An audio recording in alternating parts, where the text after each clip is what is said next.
Bismillahirrahmanirrahim. Alhamdulillahi wa kafa wa salatu wa salamu ala ibadihi alladhina istafa amma ba'du. Rabbi shrah li sadri wa yassir li amri wa ahlul 'uqdatam min lisani yafqahu qawli wa qul rabbi adkhilni mudkhala sidqin wa akhrijni mukhraja sidqin waj'al li min ladunka sultanan nasira. Bismillah wa billah wa tawakkaltu ala Allah. In the name of Allah, the most compassionate, the most merciful. In verse number 83 of the Holy Book of Quran, chapter number 2, chapter Al-Baqarah, verse number 83 is recited, Bismillahirrahmanirrahim, وَإِذْ أَخَذْنَا مِيثَاقَ بَنِي إِسْرَائِيلَ لا تعبدون إلا الله وبالوالدين إحسانا وذي القربى واليتامى والمساكين وقولوا للناس حسنا وأقيموا الصلاة وآتوا الزكاة ثم توليتم إلا قليلا منكم وأنتم معرضون. Verse number 84 is saying, Bismillahir Rahmanir Rahim. وَإِذْ أَخَذْنَا مِيثَاقَكُمْ لَا تَسْفِكُونَ دِمَاءَكُمْ ولا تخرجون أنفسكم من دياركم ثم أقررتم وأنتم تشهدون. Our goal in explanation of the book of Quran and these verses is that we want to make the words of Allah a comprehensible thing for all who can understand English. The comprehension of the book is our first priority. At the second point, we want to make it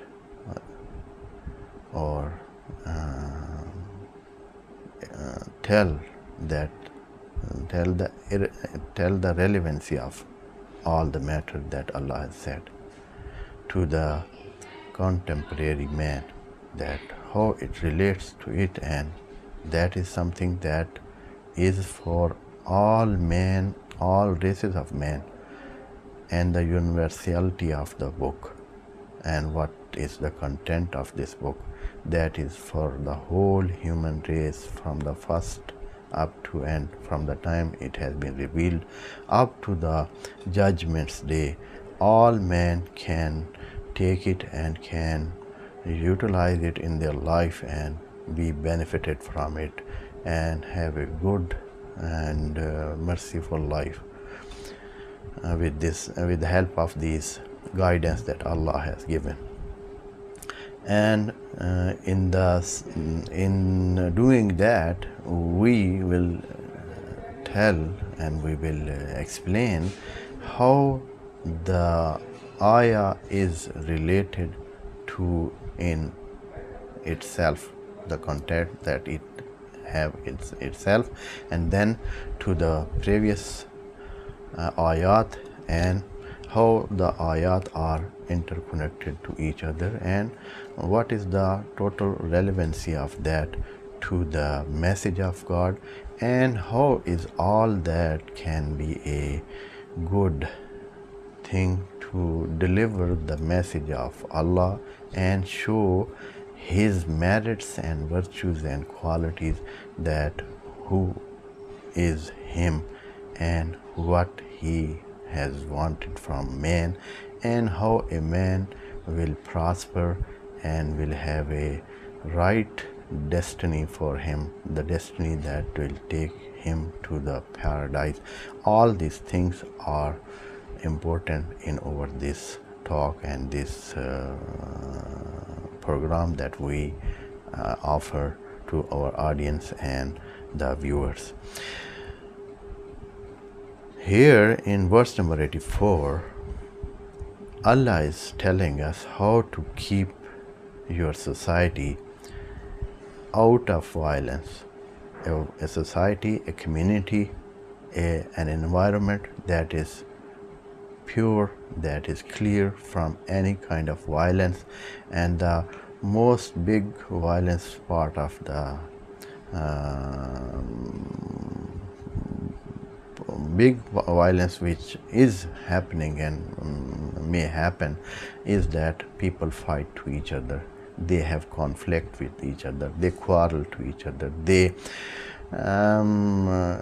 have a war kind of situation and not ready to share life with other people and not share community and not sharing their places, their habitat, and these kind of things that they don't like others to dwell there, and all those things that can cause fighting are not allowed. And this is the thing that Allah is wanting from man and commanding man to go and abide with this law of Allah that is given in this ayat number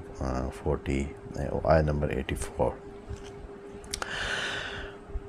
In the previous ayah, in the previous verse, Allah has explained how to make a stable community, how to make a prosper community, and now Allah is giving the measure how to protect this society, this community from scattering, from being in chaos or a chaotic situation.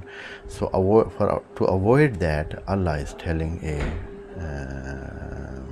code and framework that if man goes by that, he will have that stable and safe society, pure and far from any kind of violence.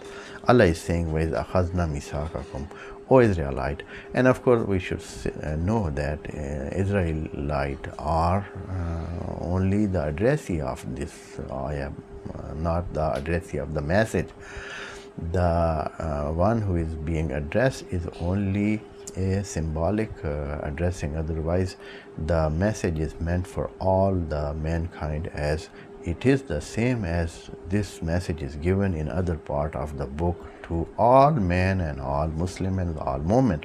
So this is here just to explain to a special society that they had done this, but you new people, you shouldn't go on the path of those people that they deviated from the right path.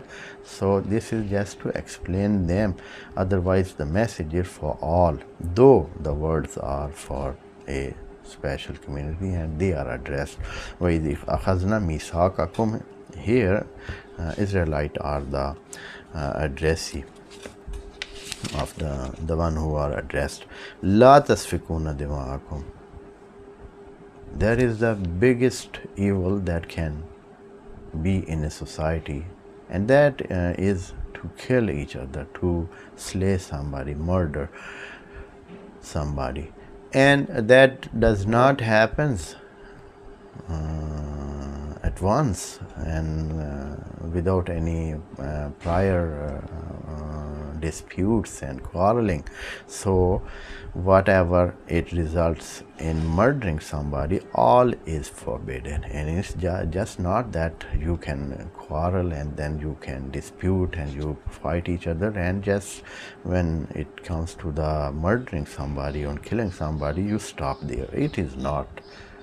The thing that Allah is wanting everybody in the society is to avoid any kind of situation that can result in killing somebody.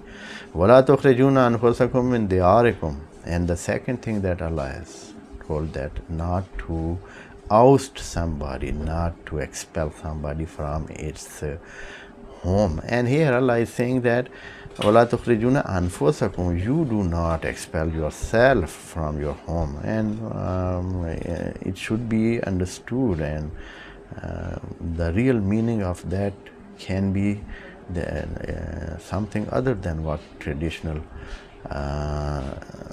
translator have given, that this expelling somebody himself from the home, it can be like that you stop somebody from home, or you when do this conflict and quarrel and this kind of situation, this thing can be a result of that you your own home, you will lose your own home, and you will have a destruction in your society, and devastation will come as a result of the quarreling and killing each other, and then some of you will have to escape the situation, or some will have to leave the place because of the situation and because of the quarrel and dispute and conflict and war situation.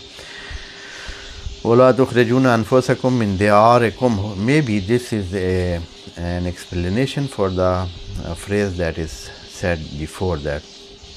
Here Allah gives the result and tells people that how was the reaction of those who were talked to at that time, who were the part of the covenant Israelite, and Allah telling this thing to us, because Quran is not sent to Israelite, and they are not the one who are receiving Quran.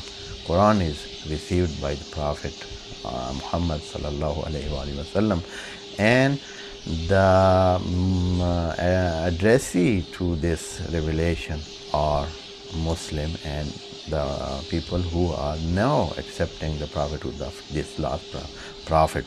So Allah is telling them that the covenant that was made by with Israelite, they abode with that, or they denied that, they deviated that, they disobeyed that. Allah is saying, Summa akaratum, for a while. Yeah, it means that they confessed it, they accepted it. They said to their prophet Moses, okay, we are okay with this covenant, we will abide by that, and we will keep obeying that. But Allah is saying, Summa akrartum, though you confessed and accepted, and for a while maybe they did their life according to that, they put themselves on the right path. But Summa akrartum wa antum tashhadun.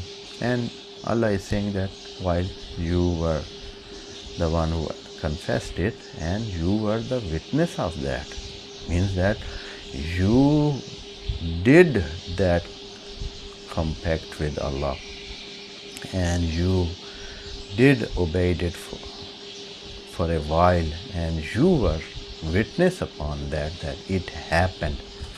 It was not the thing that did not happen at all. That was not something that is done only in theory. No, in practice also it was practiced for a while. That is the thing that Allah has told us. But what happened next? The situation that happened next, Allah is telling it in the verse number 85, and we are going to explain it in the next session. Because of the time limit, we are to leave it for the next session. Wassalamu alaikum wa rahmatullahi wa barakatuh. May Allah bless you all.